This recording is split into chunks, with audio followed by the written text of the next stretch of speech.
Bonjour et bienvenue sur ce tutoriel pour vous expliquer comment fonctionne le fichier budgétaire 50-30-20. Donc je vais vous présenter comment il fonctionne et comment y accéder tout d'abord. Donc lors de votre achat, vous avez un PDF à télécharger qui vous permet d'accéder à ce fichier et vous devez ensuite cliquer sur Template ici pour accéder au fichier. Donc si vous cliquez sur Template, ça va vous demander d'ouvrir dans votre navigateur par défaut. Donc vous cliquez dessus et ensuite une page s'ouvre. Je l'affiche à l'écran et vous allez avoir cette page qui s'affiche et il va suffire de cliquer sur créer une copie sur le bouton bleu pour accéder au fichier. Donc pour rappel, vous avez besoin de créer un compte Google pour accéder à Google Sheet.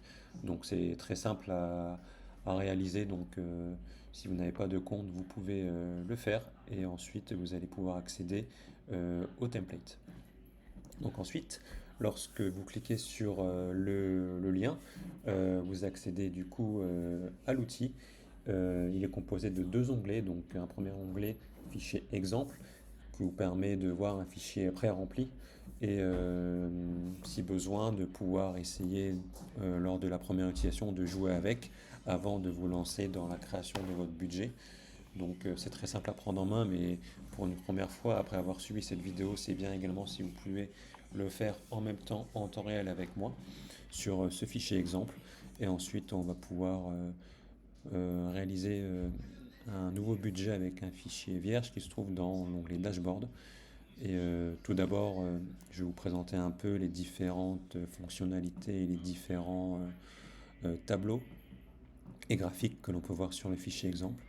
Donc tout en haut, on a différents graphiques dont une calculette que je parlerai après. On a une vue d'ensemble qui vous permet de mettre votre solde initial de votre compte courant pour initier le mois en cours, la devise, le reste à dépenser. On a ici les tableaux qui vous permettent de venir compléter vos catégories budgétaires, à savoir vos revenus, vos dépenses, loisirs et épargne, et de venir mettre pour chaque source vos catégories et enfin ce que vous souhaitez budgéter pour chaque ligne. Donc c'est ici que ça se passe. Vous avez un tableau en jaune ici, résumé du cash flow, qui vous fait un récapitulatif un peu de ce que vous avez planifié, de ce que vous avez objectivé et du réel, donc sur les axes de dépenses, loisirs, épargne et du coup le reste à dépenser. La partie répartition ici, on va voir ailleurs, qui vous permet de jouer un peu sur les pourcentages que vous souhaitez attribuer aux dépenses, loisirs et à votre épargne et aux dettes également. Donc voilà, donc ça on va venir après voir comment cela fonctionne. Et en bas, vous avez vos transactions du mois, donc voilà, que vous allez pouvoir compléter. Donc je vais vous montrer comment on réalise ça de façon intuitive. Vous allez voir, c'est très simple. Ça se passe sous forme de liste déroulante. Et vous avez ici la répartition de vos dépenses, de vos dépenses, loisirs et épargne, réparties de la plus grande dépense à la plus petite, donc par ordre croissant. Donc voilà pour un peu une vue assez globale de cet onglet. Et maintenant, on va venir faire ensemble pour vous expliquer la démarche de A à Z, comment créer votre fichier budgétaire mois à mois. Donc pour ceci, on se rend dans Dashboard et vous allez pouvoir déjà renommer l'onglet en double-cliquant dessus et en mettant voilà, le mois en cours. Donc si je mets décembre 24, parce que nous sommes en décembre 24 lorsque j'enregistre cette vidéo. Vous pouvez tout d'abord mettre un chiffre pour votre solde initial. Donc là, j'ai mis 500 euros par défaut, mais vous pouvez double-cliquer dessus et mettre ce que vous voulez, donc 550 euros par exemple. Le mois en cours. Donc pour changer le mois, vous avez simplement à double-cliquer dessus et venir avec cette table qui s'affiche, venir sélectionner le mois. Donc vous pouvez sélectionner n'importe quel jour du mois. Pour qu'ensuite vous puissiez commencer votre budget mensuel. Donc si je mets le 1er janvier, vous avez vu que ici c'est venu changer automatiquement. Les dates de fin et début. Et en bas, vous avez également ici les transactions du mois avec le mois de janvier 2025 qui est apparu de façon automatique. Donc voilà, tout ça c'est automatique, vous n'avez pas besoin de toucher. Donc pour rappel, par rapport au guide, vous avez simplement à toucher et à venir modifier les cases qui sont en blanc. Et tout ce qui est de couleur, vous n'avez pas besoin de venir toucher. Donc pour l'exemple, je vais me remettre sur décembre 2024. Et ensuite, on va pouvoir commencer à venir créer nos catégories pour nos revenus, nos dépenses, nos loisirs et notre épargne. Donc commençons par les revenus. Donc je ne vais pas mettre beaucoup de lignes pour chaque tableau. C'est mieux voilà, pour l'exemple et que ça soit plus rapide de vous montrer juste comment ça marche. De toute façon, c'est la même logique pour tout. Donc pour les revenus, en catégorie, vous pouvez double-cliquer sur la première case et mettre par exemple salaire. Et par exemple, une deuxième, si vous avez une autre source de revenus, vous pouvez mettre loyer, par exemple locatif. Vous pouvez mettre jusqu'à 7 sources de revenus. Vous pouvez mettre une date, si vous voulez, un peu de quand est-ce que normalement vous devez recevoir votre revenu. Pour un rappel, et on va mettre ici le montant planifié, donc c'est ce que vous budgétez. Normalement pour les revenus, c'est plutôt la réalité, donc il n'y a pas forcément beaucoup de surprises. On peut voir que les graphiques commencent à se mettre en place. Les catégories ensuite de dépenses, donc là dans les catégories dépenses, c'est tout ce qui va être dépenses courantes, dépenses fixes, etc., abonnements. Donc moi je vais mettre juste 3 exemples pour vous montrer comment ça fonctionne. Vous allez pas mettre vos courses, votre essence, internet, voilà. Après il y a plein d'autres catégories, hein. Vous planifiez comme vous le souhaitez. On va mettre ici le budget, donc par exemple 450 euros de courses, 120 d'essence, 30 d'internet. Pour les loisirs, on va mettre par exemple restaurant, vêtements et par exemple voilà, sport, si vous faites une activité sportive. Donc restaurant, on peut mettre 200, vêtements 100 et le sport allez, 40 euros. Voilà. C'est juste un exemple. Ensuite, votre épargne, donc vous pouvez mettre ici votre épargne, votre investissement, vos dettes. Donc typiquement on peut mettre par exemple un livret A, on peut mettre voilà, crédit. Donc ici vous avez 120 euros. Crédit, vous avez 40 euros à rembourser sur un prêt à la consommation par exemple. On peut mettre par exemple une ligne voyage où vous souhaitez épargner 50 euros sur ce mois pour votre voyage. Et voilà, vous avez ici les totaux de ce que vous avez planifié. La partie réelle va s'ajuster avec les lignes de transaction que vous allez remplir. Vous avez également en haut une calculette donc, qui vous permet ici de faire le récapitulatif de vos revenus. Donc vous voyez, vous avez 2500 euros parce que vous avez renseigné 2500 euros. Ici, voilà, vous mettez 2400 euros, ça va venir s'ajuster. Et en fonction des paramètres de répartition que vous avez choisis, donc par défaut c'est 50-30-20 parce que c'est un peu la règle universelle qu'on met en place pour un budget. Enfin, c'est la règle commune, un peu la philosophie. Mais bien sûr, tout ça, vous allez pouvoir le modifier. Je vais vous montrer comment. Ça vous permet en un coup d'œil de voir comment, d'un point de vue très mathématique, vous devez répartir votre budget. Donc ici, 50% de vos revenus doivent venir sur les dépenses, donc ça fait 1200 euros, et ainsi de suite. Vous avez également les jours restants qui correspondent au dernier jour du mois sélectionné par rapport à aujourd'hui. Donc à aujourd'hui, moi je suis au 22 décembre, donc il reste 9 jours avant la fin du mois et la fin de l'année 2024. Donc c'est pour ça ici, j'ai 9 qui s'inscrit. Vous avez le résumé du cash flow qui est sur 3 axes, donc l'objectif qui vous dit, entre guillemets, sur votre cash flow, vous avez un objectif de 1200 euros, 720, 480, c'est le résultat de la calculette. Ce que vous avez planifié, donc ici, ça reprend les chiffres ici, donc 600, 340, 210, c'est la partie réelle qui va venir s'ajuster en fonction de vos lignes de dépenses.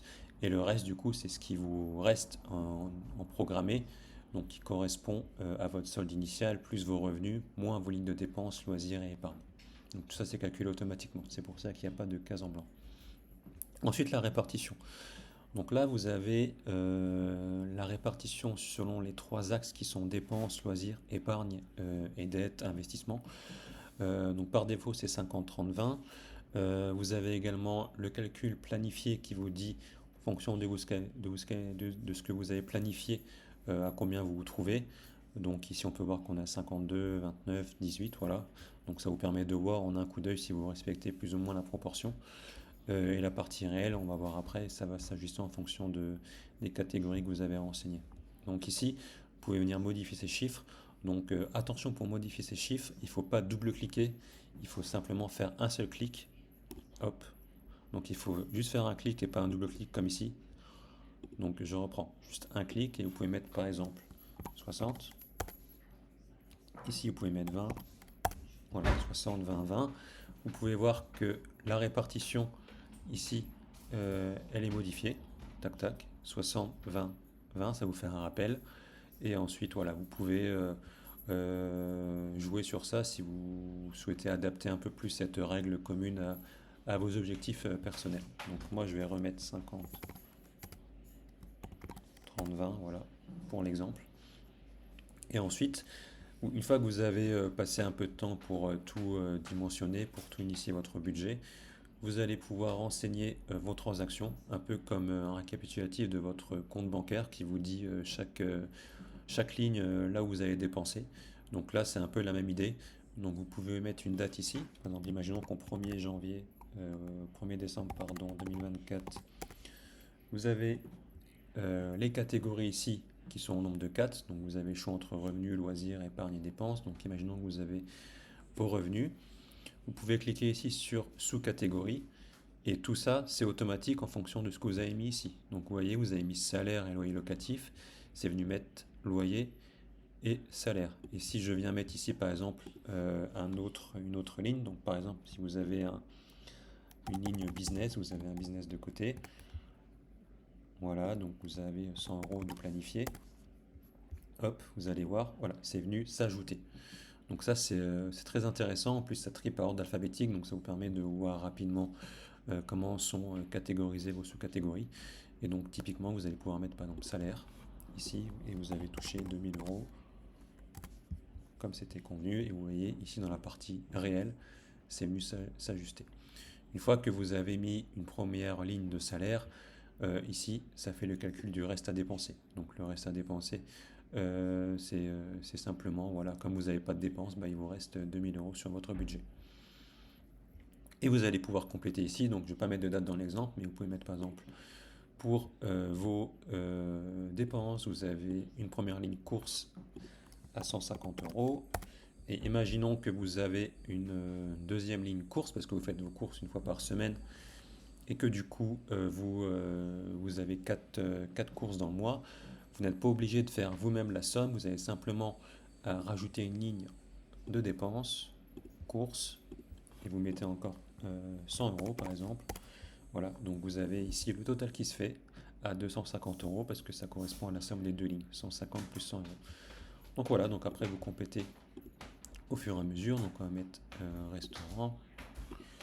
Voilà, vous avez fait un restaurant à 200 euros sur votre budget. Et votre épargne, par exemple, livret A, vous avez déjà mis de côté 150 euros.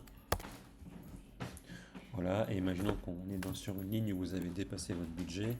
Donc sur dépenses internet, imaginons que ce mois-ci, il y a une régule et vous êtes à 32 euros. Voilà. Vous pouvez voir que ici la ligne est un peu plus foncée, de même pour le livret A, parce que le réel est supérieur au planifié. Donc ça vous permet de voir en un coup d'œil là où vous avez des écarts. Enfin ici vous pouvez rajouter un commentaire si vous le souhaitez. Vous pouvez mettre par exemple salaire de monsieur. Voilà. Donc voilà, vous pouvez rajouter des commentaires si vous le souhaitez. Et ici, vous avez un tableau qui est la répartition des dépenses, triée par ordre croissant, donc de façon dynamique. Donc voilà, donc ici, d'après ce que j'ai renseigné, la première ligne de dépenses correspond à mes courses, ensuite les restaurants, ensuite les livrets, etc. Imaginons que, pour vous montrer la façon dynamique de comment ça s'incrémente, imaginons qu'on a une ligne voilà, d'essence, donc c'est dans dépenses, si je mets essence, et voilà, si je mets 300 euros sur cette ligne-là, vous voyez, elle part en première ligne et du coup ça correspond à 32% de vos lignes de dépenses. Donc voilà, donc ça tout est calculé, c'est très dynamique et très intuitif. Et vous voyez que les tableaux en haut sont mis à se calculer de façon automatique. Donc vous avez ici un premier graphique planifié versus réel qui vous permet de voir en vert ce que vous avez planifié par catégorie. et en rose le réel.